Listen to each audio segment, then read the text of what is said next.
Vítej, drahá. Pojď blíž, jen na chvíli. Na okamžik se posaď a zavři oči. Zhluboka se nadechni. Zkus na malou chvíli zapomenout na všechno, co po tobě svět chce, na všechno, co musíš, na všechno, co tě tlačí a svazuje. Teď jsi tady, jen ty a já.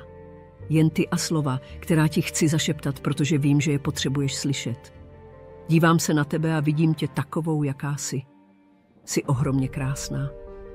Moc bych si přála, aby ses viděla právě tak, jak tě teď vidím já. Abys na chvíli přestala pochybovat, přestala se ptát, přestala se dívat na sebe očima světa, který tě naučil váhat nad svou vlastní krásou. Drahá, tolik žen si celý život klade stále dokola stejnou otázku. Jsem dost hezká? A většina z nich hledá odpověď na špatných místech, ve srovnávání, v očích druhých, v odrazu zrcadla, které někdy bývá krutější, než by mělo být. Kolikrát si se podívala do zrcadla a neviděla to, co tam doopravdy je? Kolikrát si se hodnotila očima, které nebyly tvoje? Kolikrát si se přistihla, že se díváš na své tělo s přísností, kterou bys nepoužila na nikoho jiného? Dnes ti chci říct něco, co si možná dlouho neslyšela. Tvá krása nikdy nebyla o tom, jak tě vidí svět. Tvoje krása je o tom, jak tě cítí tvá vlastní duše. Víš, neexistuje správný způsob, jak být krásná.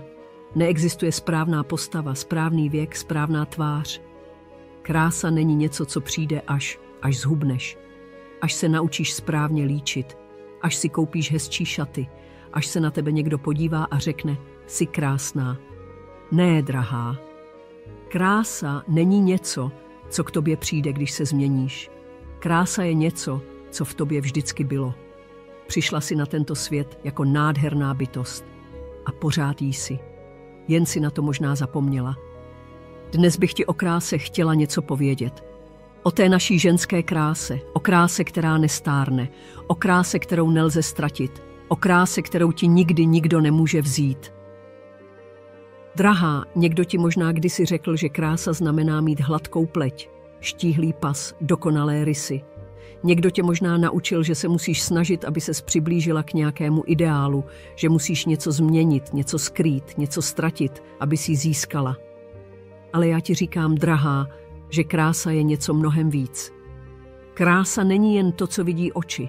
Krása není v tom, co se dá zvážit, změřit, porovnat. Krása je jako světlo. Někdy ji spatříš okamžitě, někdy ji cítíš, i když ji nevidíš. Je v tom, jak se tvé oči rozzáří, když mluvíš o něčem, co miluješ. Je v jemném pohybu tvých rukou, když pečuješ o ty, na kterých ti záleží.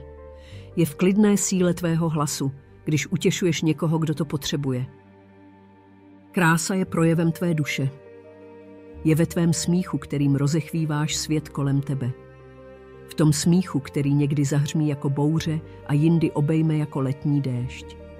Je v tom, jak něžně pohladíš své dítě po vlasech. Je v slzách, které se ti zalesknou v očích, když tě něco hluboce zasáhne. Tvoje krása je ve slovech, která říkáš, je v tichu, které sdílíš, je v dotecích, které dáváš. A možná si myslíš, že čas ti krásu bere. Možná se podíváš do zrcadla a vidíš, že tvář, kterou si znala, se mění. Ale drahá, krása není něco, co čas odnáší. Krása je něco, co čas prohlubuje. Krása je v příběhu, který v sobě nosíš. Každá vrázka na tvé tváři, každý dotek času, to nejsou stopy stárnutí. Jsou to řádky knihy, která je napsána láskou, slzami, nadějí. Jsou to stopy smíchu, který si prožila. Jsou to důkazy toho, kolikrát si byla někomu oporou, kolikrát si milovala, kolikrát si padla a znovu vstala. Drahá, tvá krása není pomíjivá. Tvá krása je věčná. Ať už jsi mladá, nebo tvé ruce nesou otisk let, jsi nádherná. A já chci, abys to dnes cítila, abys to věděla, abys přestala pochybovat o tom, co je dávno pravdou, protože jsi krásná. Ne proto, že tě tak vidí svět, ale proto, že jsi. Svět nás ale nutí dívat se na sebe jinak. Kolikrát jsi slyšela, jak bys měla vypadat? Kolikrát tě někdo přesvědčoval, že jsi příliš nebo naopak málo? Málo hubená, příliš tichá, příliš výrazná, příliš obyčejná. Že bys měla být jiná. Že bys měla něco změnit, abys byla dost dobrá. Když jsem byla mladá, taky jsem s tím hodně bojovala. Vzpomínám si na jednu noc. Bylo léto a vzduch voněl po lučním kvítí a teplé zemi. Seděli jsme spolu pod hvězdami, jen my dva, a svět kolem jakoby přestal existovat. Bylo to poprvé, co jsme měli být opravdu sami. Poprvé, co mezi námi nebylo nic než ticho a očekávání. Cítila jsem, jak mi srdce tluče až v krku. Cítila jsem, jak se mi třesou ruce, když jsem si uhlazovala vlasy. Měla jsem pocit, jakoby právě na tom, jak vypadám, záleželo, co přijde. Všechny ty myšlenky, všechna ta slova, která jsem si v sobě nosila tolik let, se najednou drala ven. Všechny pochyby, všechny obrazy dokonalosti, které jsem nikdy nemohla naplnit. Tak moc jsem o sobě pochybovala. A pak jsem se na něj konečně podívala a tiše zašeptala: promiň, že nejsem dost hezká. Nevím, co jsem čekala. Možná smích, možná ujištění, možná jen tiché přikývnutí, ale on nic z toho neudělal. Místo toho se ke mně naklonil, vzal mě za ruku a přiměl mě zvednout hlavu. A v jeho očích nebyl ani stín pochybností, jen klid, něha a něco, čemu jsem tehdy nerozuměla. Hluboké vědění, které mi říkalo, že krása není to, co vídám v zrcadle. Dnes už to vím taky. A chci, abys to věděla i ty, drahá, protože já jsem kdysi stála přesně tam, kde stojíš teď. A bojím se, že když se dnes podíváš do zrcadla, vidíš jen to, co ti svět namluvil. A přitom jsi nádherná. Víc, než si umíš představit.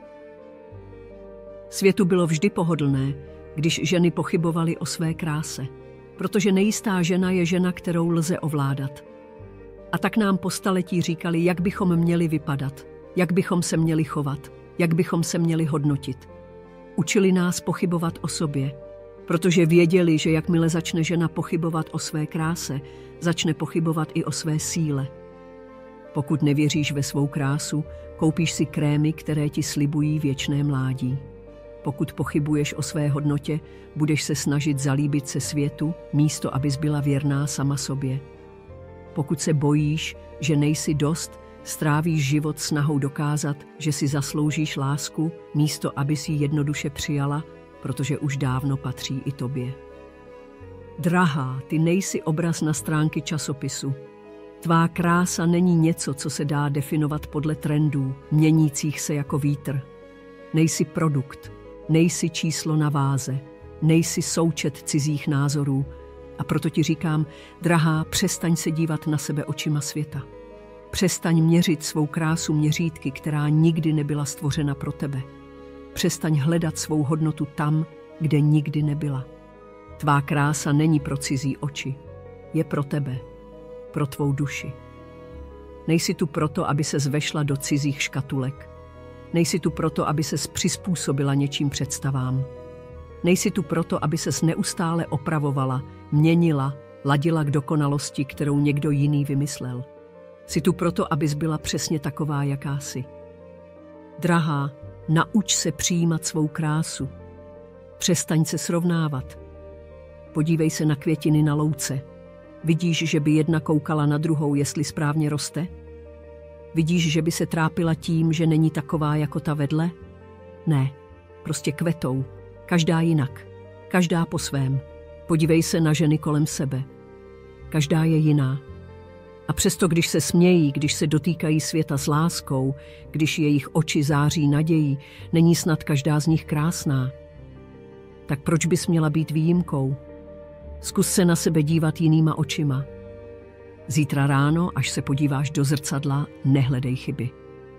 Nepohoršuj se nad detaily, které jsi se naučila nenávidět. Podívej se tak, jak bych se na tebe dívala já. Jako na krásný, jedinečný dar světu. S láskou. Podívej se na své oči. Kolik viděli krásy. Kolik v sobě nosí světla. Podívej se na své ruce. Kolik něhy rozdali. Kolika životů se dotkli. Podívej se na své tělo. Je to chrám tvé duše. Nosí tě světem, drží tě ve chvílích slabosti, umožňuje ti cítit, objímat, tančit, žít. Začni si říkat laskavá slova. Celý život ti někdo říkal, co jsi a nejsi. Ale teď je čas, abys začala ty mluvit sama k sobě. Každý den si řekni, jsem krásná. Ne proto, že by to řekl někdo jiný, ale proto, že to tak je. Řekni si to tak často, až tomu uvěříš. Až to nebude jen slovo, ale pravda, která se ti rozprostře v srdci jako ranní slunce na hladině řeky. Protože tvá krása není něco, co může někdo jiný zpochybnit. Tvá krása není něco, co ti může někdo jiný vzít. Drahá, sedím tu před tebou a vidím tě. Opravdu tě vidím. Ne tak, jak se vidíš ty sama v zrcadle. Ne tak, jak tě svět učil dívat se na sebe. Vidím tě tak, jak by tě měla vidět každá žena, očima plnýma lásky. Možná si celé ty roky věřila, že krása je něco pomíjivého. Že ji člověk musí chytit a udržet, než mu proklouzne mezi prsty jako voda. Ale pravda je jiná. Krása nikdy nezmizí. Nikdy. Je pravda, že čas změní tvé tělo. Možná jednou budeš mít vlasy prokvetlé stříbrem. Možná se tvoje kůže zjemní jako hedvábí. Možná tvé ruce ponesou stopy let, které tě formovaly. Ale víš, co se nikdy nezmění? Světlo v tvých očích, jemnost tvého doteku, síla tvé lásky. To jsou věci, které nemůže vzít žádný věk, žádná vrázka, žádný pohled v cizím zrcadle. To jsou věci, které tě dělají krásnou teď a které tě budou dělat krásnou i ve chvíli, kdy budeš na tomto světě už dlouho. Nečekej, až ti někdo dá povolení cítit se krásná. Vezmi si zpátky to, co ti vždy patřilo. Nečekej, až ti někdo tvoji krásu potvrdí. Začni ji sama vidět hned teď. Ráno, když otevřeš oči, když se směješ, když někoho obejmeš, když jsi unavená, ale pořád v sobě nosíš něhu. Jsi krásná, protože jsi. A já chci, abys to věděla. Chci, abys to cítila. Jsi nádherná. Dnes, zítra, navždy. Vítej doma, drahá. Vítej doma.